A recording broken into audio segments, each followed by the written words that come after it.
merupakan poin yang pertama, yaitu pengertian dan hakikat guru dalam pendidikan. Kita akan belajar mengenai pengertian guru dulu. Nah, apa sih guru itu? Nah, secara etimologis di dalam bahasa Inggris terdapat banyak kata, diantaranya yaitu educator, teacher, instructor, tutor, dan lain sebagainya. Nah, semuanya itu memiliki arti hampir sama dengan kata teacher, diartikan sebagai seseorang yang mengajar. Sedangkan education diartikan sebagai seseorang yang memiliki tanggung jawab suatu pekerjaan untuk mendidik orang lain. Sedangkan instructor dimaknai sebagai seseorang yang mengajar sama dengan kata arti teacher. Nah, sedangkan kata tutor diartikan sebagai seorang guru yang memberikan pengarahan kepada siswa atau bisa pula disebut dengan guru privat. Nah, kemudian dalam bahasa Inggris, guru dapat diartikan sebagai kata mu'adib, mu'alim, ustadz, dan mudaris. Nah, untuk kata mu'adib artinya adalah teacher atau guru atau educator in Quranic school, yaitu guru dalam lembaga pendidikan. Dan kata mu'alim dapat diartikan sebagai pemandu atau pelatih. Guru itu kata orang Jawa yaitu harus digugu atau dipercaya dan ditiru atau dicontoh. Kemudian seorang guru itu bukan hanya sekedar untuk mengajar saja, berdiri di depan kelas saja, melainkan seorang guru yang mampu menjadi seorang pendidik. Guru adalah manusia yang rela menyumbangkan sebagian besar waktunya untuk berbagi ilmu kepada semua anak didiknya. Nah, guru itu juga bertanggung jawab terhadap perkembangan anak didik dengan tetap berusaha mengupayakan seluruh potensi afektif, kognitif, maupun psikomotorik demi kelangsungan sebuah proses pendidikan. Guru merupakan manusia yang paling bertanggung jawab mencerdaskan kehidupan anak didik. Nah, untuk yang kedua yaitu hakikat guru. Guru merupakan sebuah fondasi yang sangat penting di dalam tercapainya pendidikan, karena hanya guru yang mampu memberikan pelajaran, bimbingan, dan pendidikan kepada peserta didik dalam suatu lembaga pendidikan atau sekolah. Maka, khususnya seorang guru harus meyakini bahwa pekerjaannya adalah pekerjaan yang profesional, yang merupakan upaya pertama yang harus dilakukan dalam rangka pencapaian standar potensi pendidikan sesuai harapan.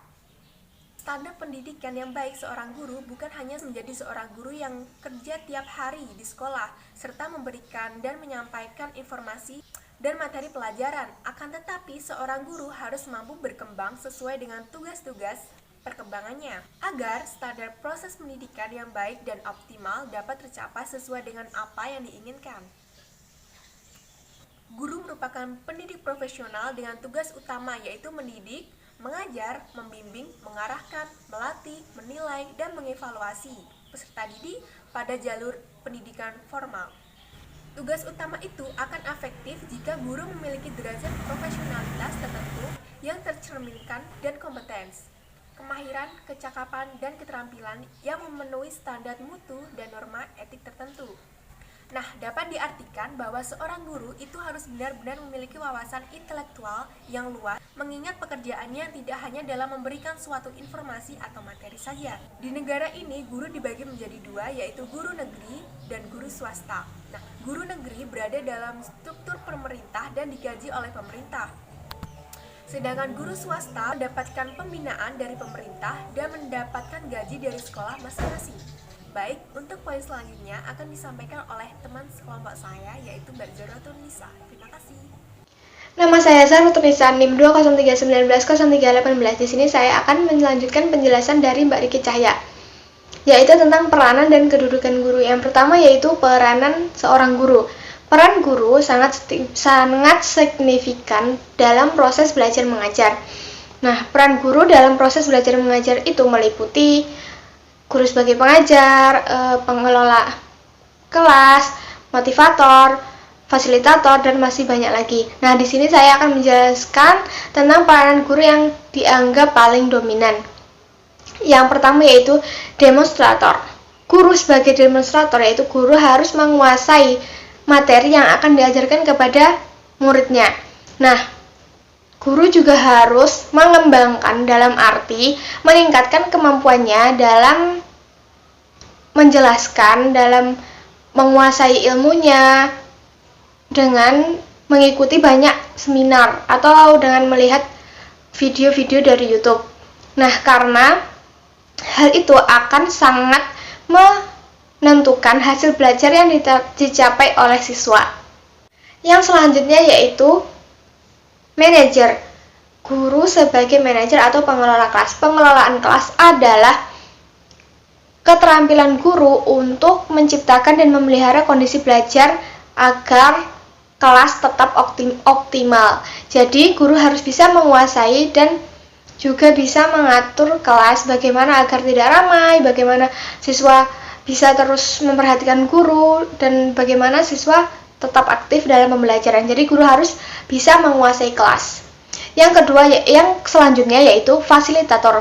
Guru sebagai fasilitator yaitu guru harus bertugas memfasilitasi pembelajaran yang berlangsung pada diri peserta didik, sehingga mereka memperoleh pengalaman belajar yang nyata dan otentik.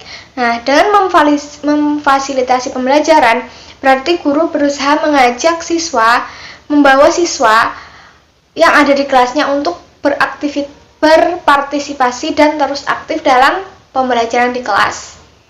Yang selanjutnya yaitu guru sebagai evaluator. Evaluasi atau penilaian dalam pembelajaran merupakan proses menetapkan kualitas hasil belajar atau proses untuk menentukan tingkat pencapaian tujuan pembelajaran oleh peserta didik. Nah, guru sebagai evaluator perlu memiliki pengetahuan, keterampilan, dan sikap yang memadai serta kemampuan untuk memahami teknis evaluasi baik tes maupun non-tes.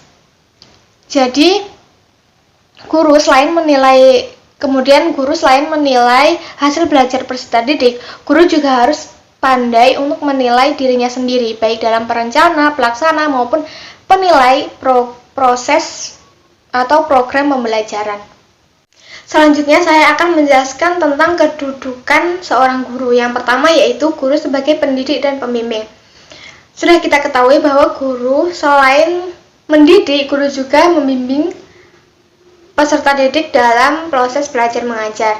Nah, dalam proses belajar mengajar atau dalam pendidikan, kegiatan mendidik, mengajar, dan membimbing adalah satu kesatuan yang tidak bisa dipisahkan karena mereka saling berketerkaitan.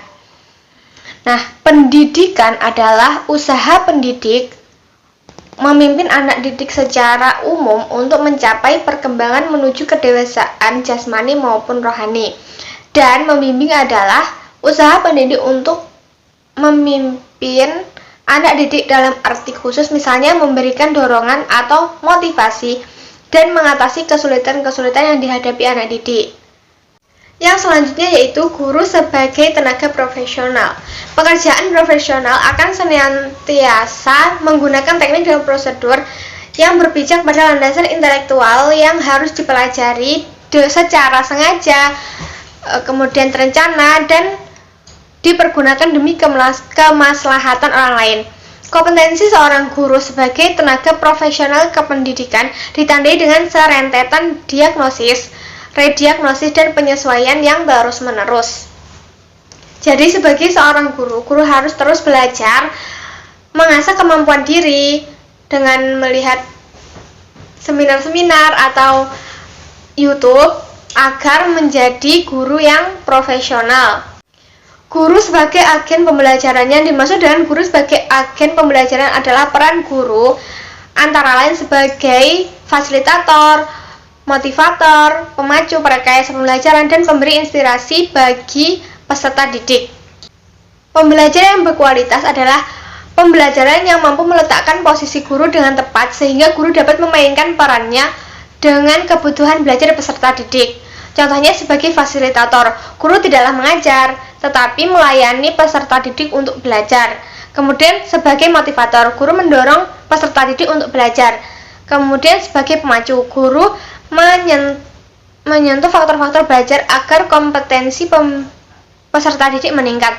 Kemudian sebagai perekayasa, guru memanfaatkan segala media dan sumber, yaitu sumber belajar, agar peserta didik mampu mencapai kompetensi yang telah ditentukan. Kemudian sebagai pemberi inspirasi, guru mengubah pandangan dan kehidupan peserta didik menjadi lebih baik.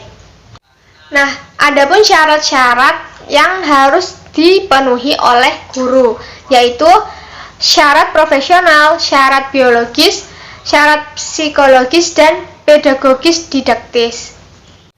Yang pertama yaitu syarat profesional. Pekerjaan guru merupakan profesi dalam masyarakat. Karena itu seorang guru sebelum menunaikan tugasnya, yaitu mendidik dan mengajar, dituntut untuk memiliki beberapa macam keterampilan yang merupakan pelengkap profesinya.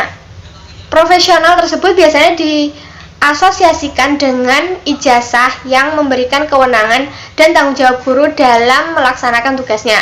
Kemudian yang kedua yaitu syarat biologis. Profesi guru sebagai pendidik formal di sekolah tidak dapat dipandang ringan karena menyangkut berbagai aspek kehidupan seperti menuntut pertanggungjawaban moral yang berat. Salah satu aspek yang perlu diperhitungkan untuk menjadi seorang guru adalah persyaratan fisik atau persyaratan jasmani. Hal ini dimaksudkan bahwa seorang calon guru harus berbadan sehat dan tidak memiliki cacat tubuh yang dapat mengganggu tugas mengajarnya. Nah, dalam dunia pendidikan selalu berhadapan dengan muridnya dan juga guru sebagai penentu keberhasilan pendidikan dituntut untuk memiliki fisik yang memenuhi syarat. Maksudnya, guru dalam proses belajar mengajar harus selalu dalam keadaan yang sehat, tidak cacat tubuh, serta memiliki stamina yang kuat untuk melakukan tugasnya.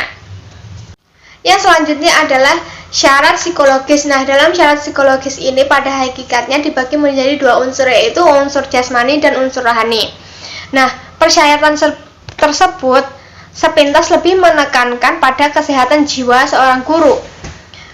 Kesehatan yang dimaksud juga adalah bagaimana guru dapat mengontrol emosinya dan juga bagaimana kepribadian guru dalam mengajar secara stabil. Yang terakhir yaitu syarat pedagogis didaktif. Seorang guru akan melaksanakan tugasnya dengan baik ditentukan oleh pengetahuan yang dimilikinya, baik pengetahuan yang bersifat umum maupun pengetahuan pendidikan. Dengan dasar-dasar pengetahuan yang dimiliki diharapkan guru dapat membuka wawasan yang luas dan dapat mengembangkan diri sesuai dengan perkembangan zaman.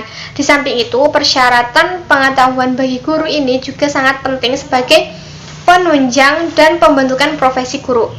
Hal ini dikemukakan oleh Amir Daim Indrakusuma dalam bukunya Ilmu Pendidikan, sebuah tinjauan teoritis filosofis, mengatakan pembentukan profesi guru, maka diperlukan pengetahuan-pengetahuan yang merupakan persiapan atau bekal dalam melaksanakan pekerjaannya, yaitu menjadi seorang pendidik atau seorang guru. Mungkin cukup sekian presentasi dari kami, kelompok 1. Billahi taufiq wal hidayah. Wassalamualaikum warahmatullahi wabarakatuh.